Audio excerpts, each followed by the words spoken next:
that's been playing out when it comes to testing and whatnot, and how we think that should continue to play out when it comes to vaccinations.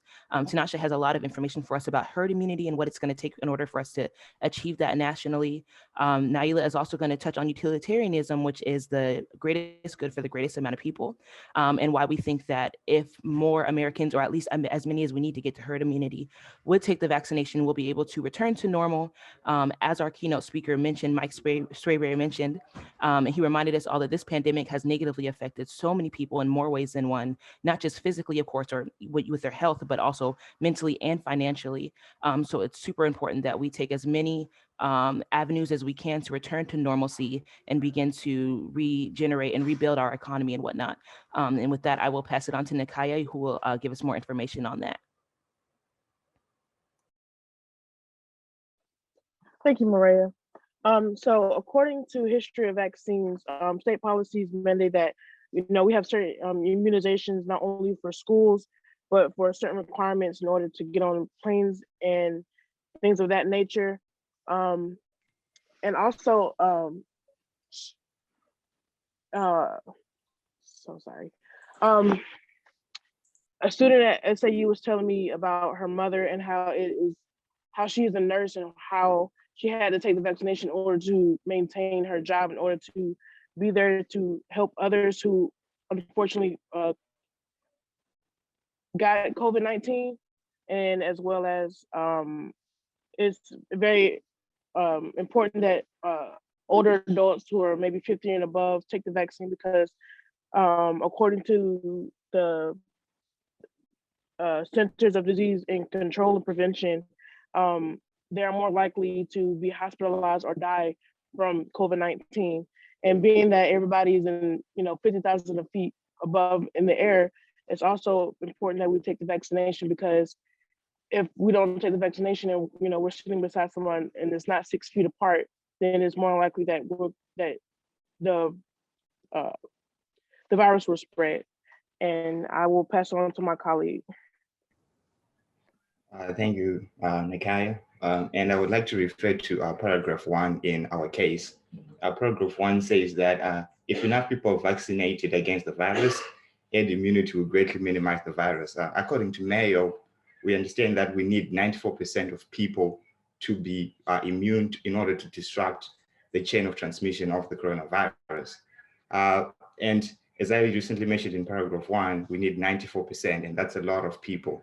And in order to achieve that 90%, we need to place some limitations so that we can people can have an incentive to go and get the coronavirus vaccine. And also I want to acknowledge that states and private businesses have the power to do this, and we want to make sure that they exercise this power. How ethical is this, one may ask? Actually, in 1905, in the case of Jacobson versus the state of Massachusetts, where some individuals in the state of Massachusetts did not want to take the smallpox vaccine, the Supreme Court actually voted 7-2 in order to place limitation on those people who had not chosen to take the coronavirus vaccine. And because of this, we see the similarities in what was happening in 1905 with the smallpox pandemic, as also is happening today in 2021 with the coronavirus pandemic. And we do believe that by placing limitations, we will reach herd immunity and we can all go back to normal. And Ms. Archer is going to explain more on her points. Thank you, Tinashe, for those wonderful points. We do want the pandemic to end. And in order for that to happen, we do have to consider utilitarianism, which is the greatest good for all people. So we are protecting those who are more prone to the virus, and we are protecting those who cannot get the vaccine themselves yet. And I do refer to the last paragraph of the actual prompt, and it does say that when a whole herd of people is immune to an actual virus, it does eliminate the virus at some point. And if we do want to return to normal, return kids back to school on a normal basis, because we are those social beings, we do need to have the vaccine in order to make things better for ourselves, and our lives will improve at a significant rate and jobs will get back to normal. So for the greatest good of all people, we do need this vaccine in order to survive. Thank you. All right. Yes, thank you, Ms. Archer. And as stated in the case, also in paragraph 3, it says that 33% of Americans are reluctant to take the virus. I mean, we understand the reluctance to take the virus, but honestly speaking, there is really no reason to be reluctant because all the information is outlined on the Pfizer and Moderna website, also the CDC and the FDA website. And you can also consult your healthcare professional. And I want to acknowledge that across all the people, all the boards and all the people that I've mentioned, they all carry the same message, including our keynote speaker today. They believe the vaccine is safe, and they believe that we should all take it. So, and I also want to introduce that as of today, 496,000 people have died from the coronavirus. This is more than the amount of people who died during World War II, and approximately 10 million people are out of their jobs because the economy will not recover even with the guidelines that we have today. And the only thing we can do to go back to normalcy is to reach herd immunity. And the only way we can accelerate the time to reach herd immunity is if we get everyone vaccinated, and placing limitations will increase the speed at which we reach herd immunity. Thank you. Thank you, St. Augustine's. And I'm impressed that everyone is really so able to get these conversations in this very short time. I've got 2 more teams to choose from, and I have chosen, let's see, after drawing it from the box, the next team to go is Gardner-Webb University. There you go. And so the last team to go will be Chowan University. Okay, so when Gardner-Webb is ready, if you will let us know, and then Colleen will let you know when she is starting the clock. And everyone else, please mute. We should be ready. Thank you. So Colleen, if you will let folks know when you've started the clock, and then we will hear from the folks at Gardner-Webb. All right, Gardner-Webb, you may begin. Hello, everyone. It is so exciting to be here. And I just want to extend a warm welcome to everyone who put this event together and all the other students and colleges here. So as a team, we represent Gardner-Webb University. And our motto here is Pro Deo et Humanitate, meaning for God and for humanity. So in deciding this case, we are going to be looking at the humanitarian ethics. And the humanitarian ethics have 4 major principles. The first principle is the principle of the value of life, meaning that we uphold and revere life as having inherent worth. The second principle is the principle of goodness, which means that we strive to promote what is good, we cause no harm, and we take action to prevent harm from taking place. The third principle is the principle of justice and fairness. And fourth is the principle of honesty and truth-telling. If all these principles work out and are not violated, we can then move on to individual freedom. So in the case of the COVID-19 vaccine, our team has decided that it is in fact ethical to place limitations on individuals who have not gotten the COVID-19 vaccine, because in not doing so, it would violate the principle of the value of life and goodness. So to take it off, I'm going to hand it over to my colleague Nathaniel, who's going to give us some facts on this case. Thank you. All right. Thank you, Noah. When talking about the vaccine, I think that it's important to understand how the vaccine works. So when administered, a protein is introduced to the body that then basically tricks the immune system into creating the necessary antibodies to combat the coronavirus. Now, Pfizer and Moderna are the 2 leading companies in producing and manufacturing the vaccine. And their research has shown that their vaccine is 95% effective. And that's a really high number. And it's even more impressive when compared to the statistics on the influenza vaccine. Now, according to the CDC, the influenza vaccine is only 40 to 60% effective.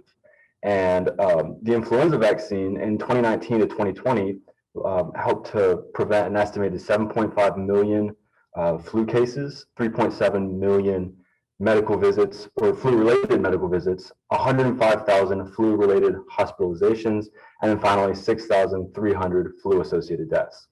Now, as St. Augustine was just saying, herd immunity is something that is essential when dealing with a pandemic. And this can either occur naturally, which takes around 3 years, or the whole process can be sped up through the introduction of a vaccine.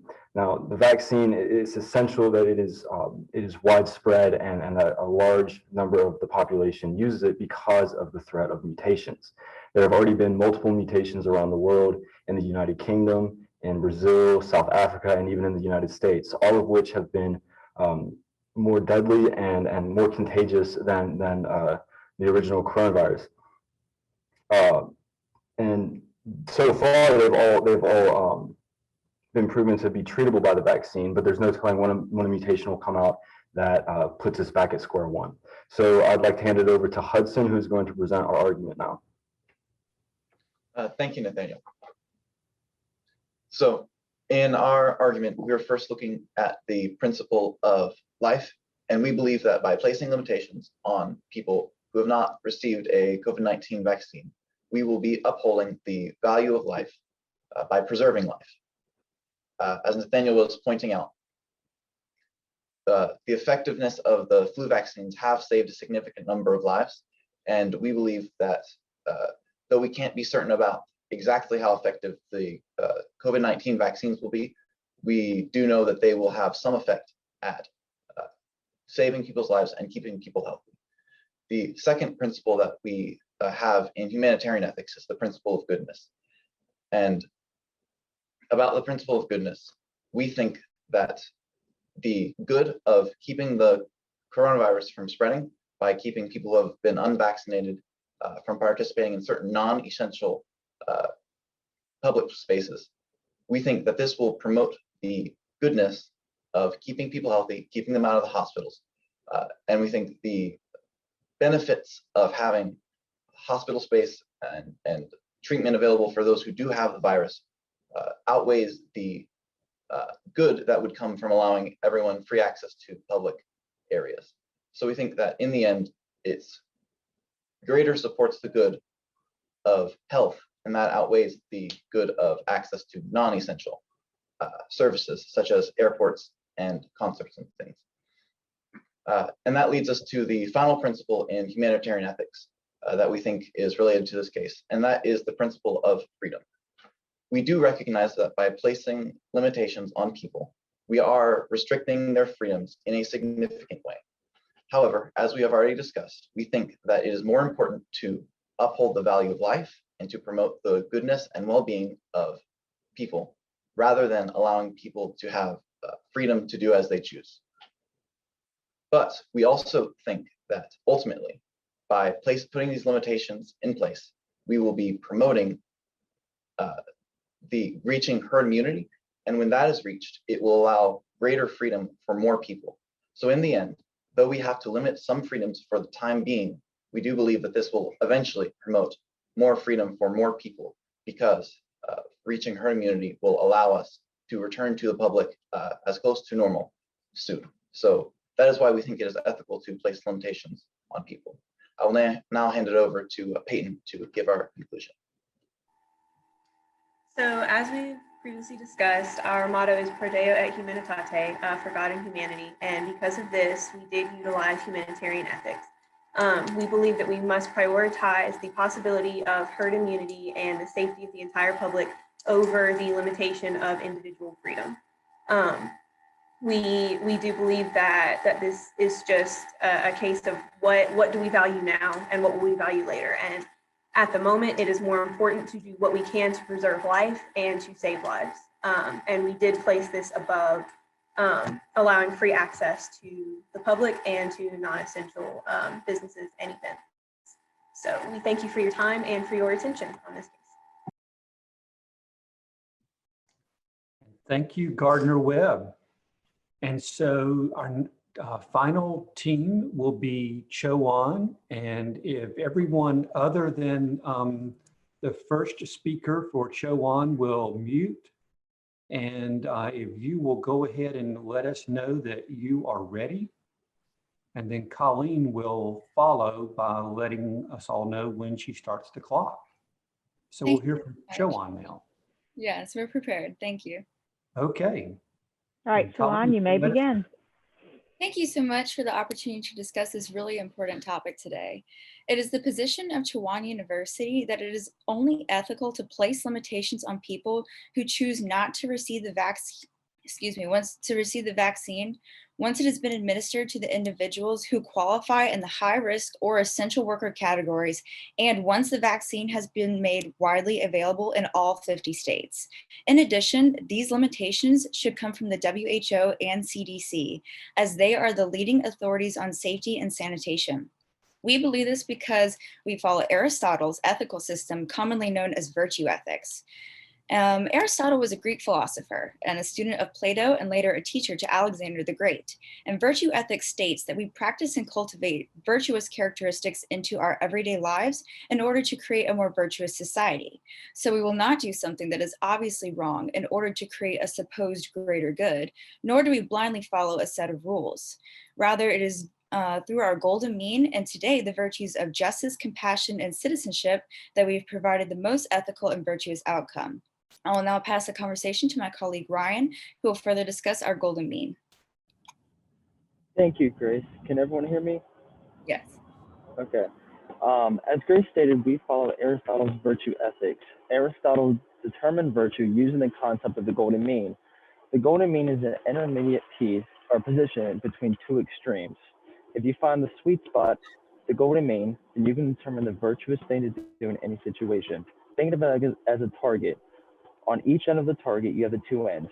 Those are the two extremes. In the middle, you have the bullseye. That is the golden mean. In this case, our position is the golden mean between the two extremes. One extreme is to have such harsh limitations are placed on people who refuse to take the vaccine, and it becomes nearly impossible to go about your daily lives.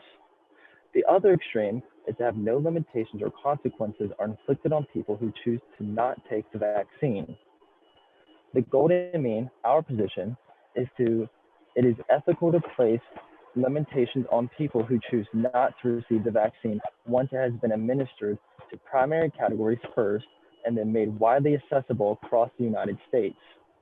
I would now like to pass it over to my colleague Dawson, who will discuss the virtue of justice.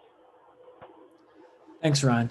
Justice is defined as treating all parties involved equally and fairly. We believe that it is just to put limitations and restrictions on those who choose not to take the vaccine once it is widely available. We already require students to get vaccinated for certain preventable diseases, for example, the polio vaccine. Since the COVID-19 vaccine is fairly new, you should be legally allowed to choose not to take the vaccine. But if you choose to do so, you will be subject to the consequences, which are limitations the CDC or WHO may place on those who deny the vaccine. We've already dealt with limitations and restrictions throughout 2020 and into 2021, dealing with the COVID-19 outbreak, such as mask requirements, shutdowns, and social distancing rules. So limitations and restrictions are nothing new or even out of the ordinary.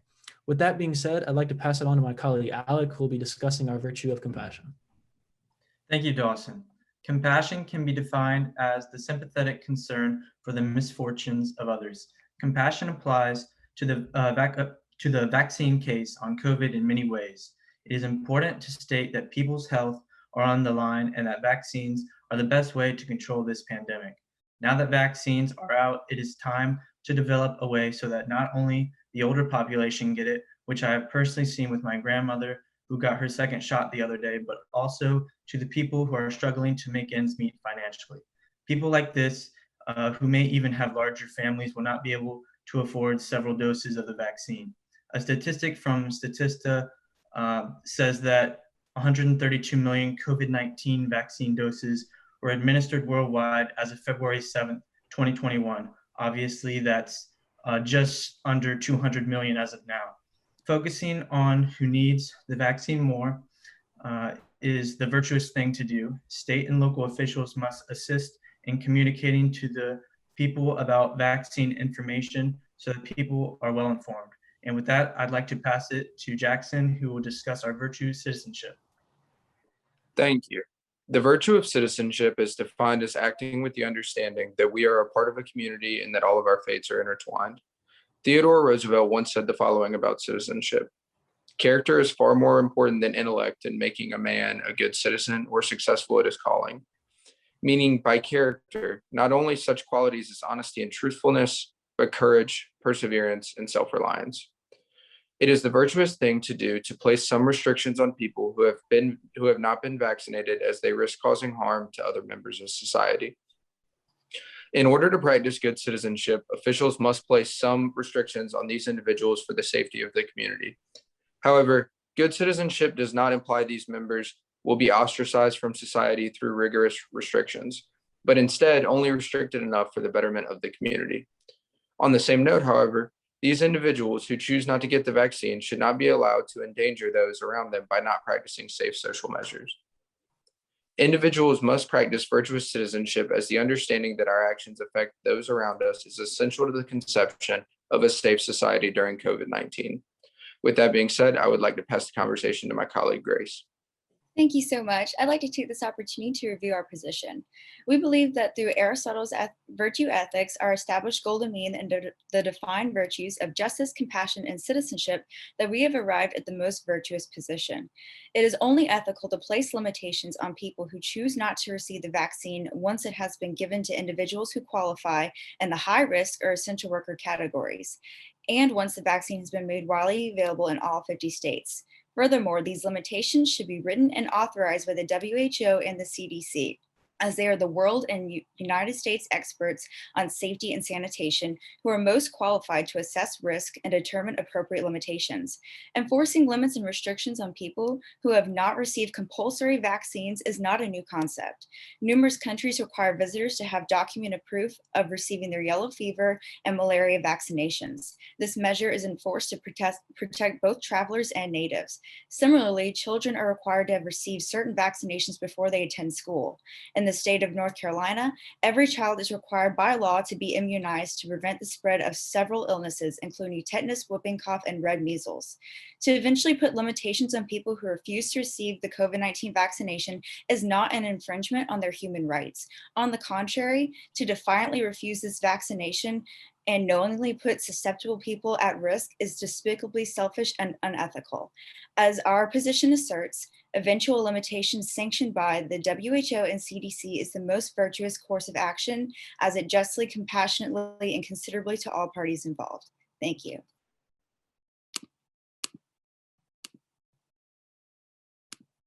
So thank you to all of the teams. And I want to circle back to do some things that we were not able to do at the very beginning.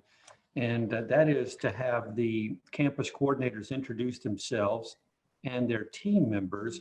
And I'll start with the University of Mount Olive. If your campus coordinators would unmute and introduce just very quickly your team, and then I'll move next to St. Augustine's, Gardner-Webb, and then Chowan. Yes, good morning. My name is Dr. Tamara Atkinson, and I am the coordinator for the University of Mount Olive. And our first team member who spoke is Kyle Hayden, followed by Julius Muchangi, followed by Abigail Hernandez, and our last speaker was Hayden Lee. Thank you, Dr. Atkinson. And next, St. Augustine's. Good morning. My name is Shokima Winston. I am, of course, the advisor from St. Augustine's University. The team members that we proudly represented today are Maria Washington, Tinashe Kucherera, Nikaya Yates, and Miss Archer. Thank you so much. And then next, we'll hear from Gardner-Webb's coordinator. My name's Anna Segas, and I'm a religion professor here at Gardner-Webb. We were represented today by Noah Blanton, who's a psychology major and a senior, Nathaniel Qualls, who is also a psychology major but a junior, Hudson Myers, who's a philosophy major and a sophomore, and Peyton Farley, who is a biblical studies major and a junior. We also have Perry Hildreth. Perry, say hi. He's our other coordinator. Good morning, everyone. Perry Hildreth, professor of philosophy. Thank you so much, Gardner-Webb. And next, we'll hear from Chowan.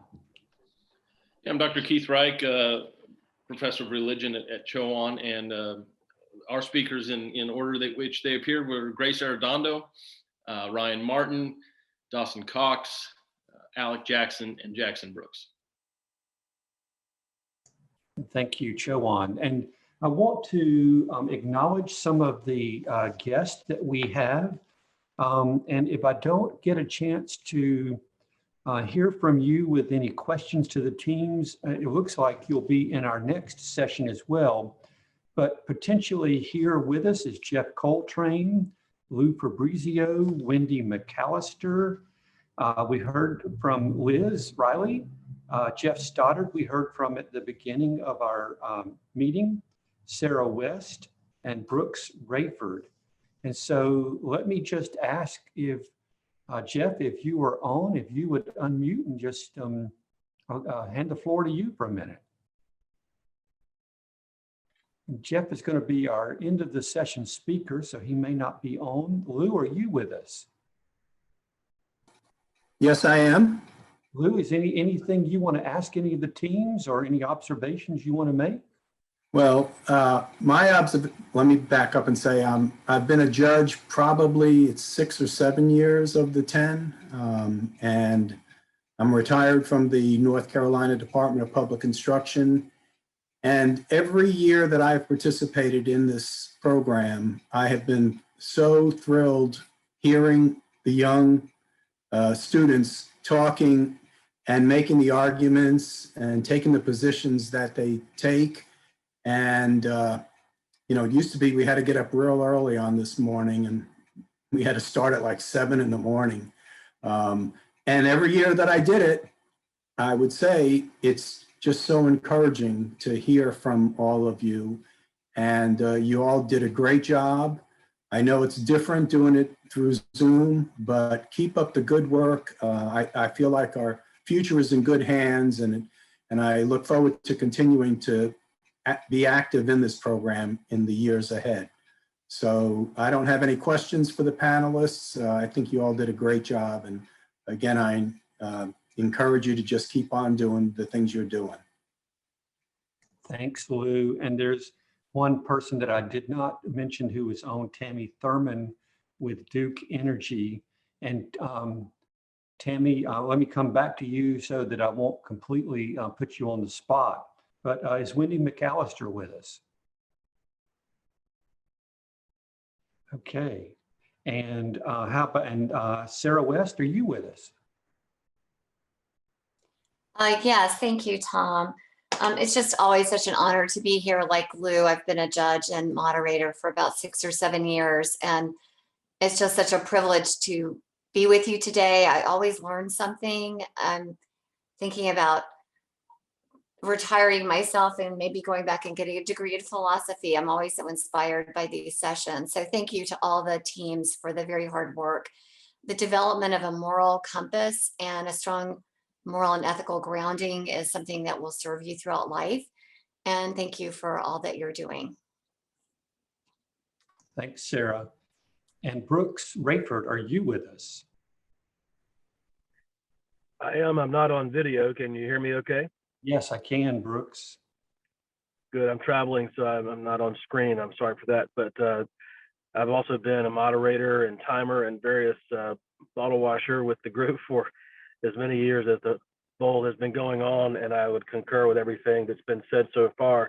I put this in the chat because I wasn't sure we were going to have time for verbal feedback, but I thought the Gardner-Webb team and the Chowan team did an especially good job at outlining the various rationales that one could use to come to an opinion, and then explaining why they came to the one they came to, but still acknowledging some of the validity of other points of view. And oftentimes in debating in real life, we aren't all very good at that. So I just wanted to compliment the thoroughness and the even-handedness those teams clearly worked toward.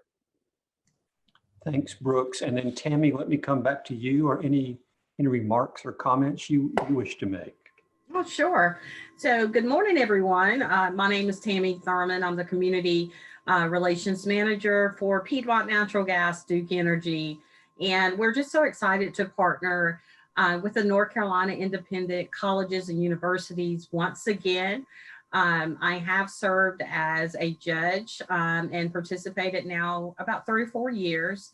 And again, we're just excited, and we say congratulations to North Carolina Independent Colleges and Universities for their 10th annual, wow, that's amazing, 10th annual Ethics Bowl.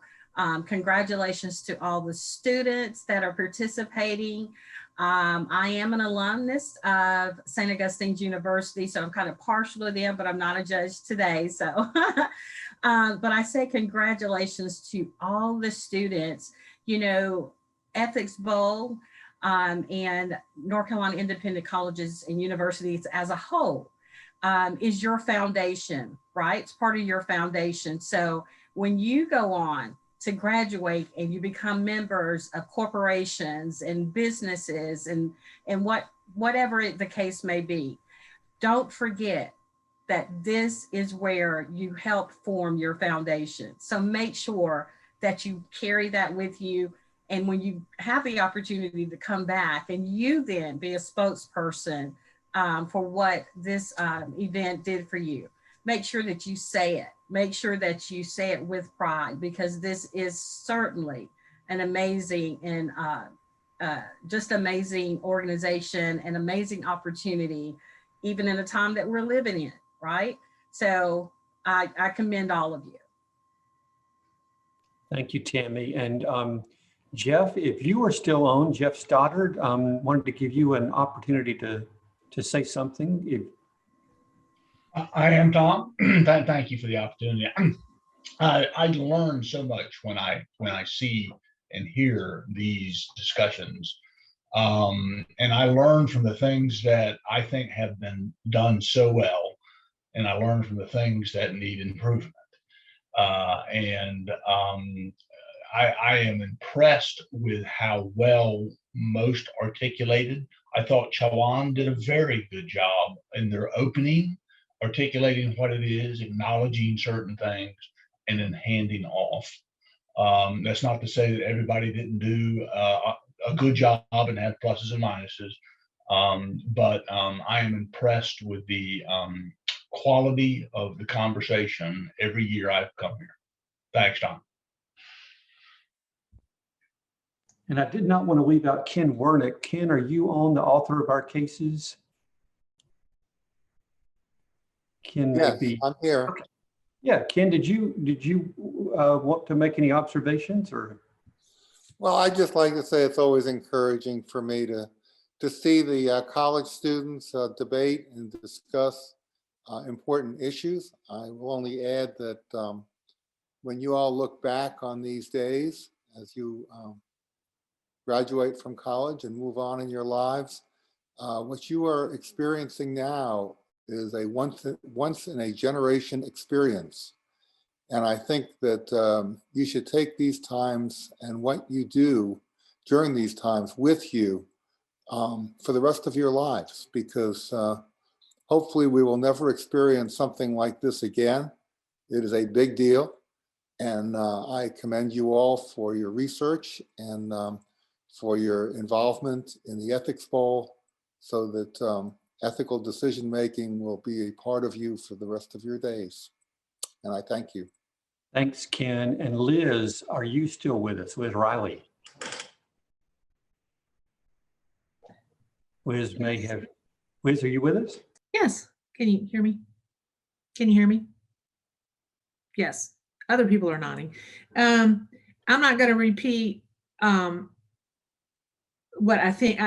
Okay, let me just do really quick, because it's really hard when you ask a lawyer to sit through and listen to people essentially debate on ethical topics and not think about the law. So let me just tell you really quick impressions. Man, Olive, I think it was the very first speaker, a thought. I had not had the thought. I thought it was a great contrast with whether you should ethically mandate individuals to take a vaccine while giving the corporations that make the vaccines immunity. I thought that was actually a fascinating contrast. Thank you for that thought. That was great. That was cool. St. Aug's, loved that you hit the case, the Jacobian, I think it's Jacobson case, is Jacobian Jacobson case. That's what's going to make everyone get vaccines to a point without some sort of exclusions. I loved it. Can't help but love the law. So there we go. Liz, we're going to be leaving the breakout room in 10 there we seconds, are. apparently. And the last two, fabulous structure. Love that you told us where you were going and got there. Thank you all.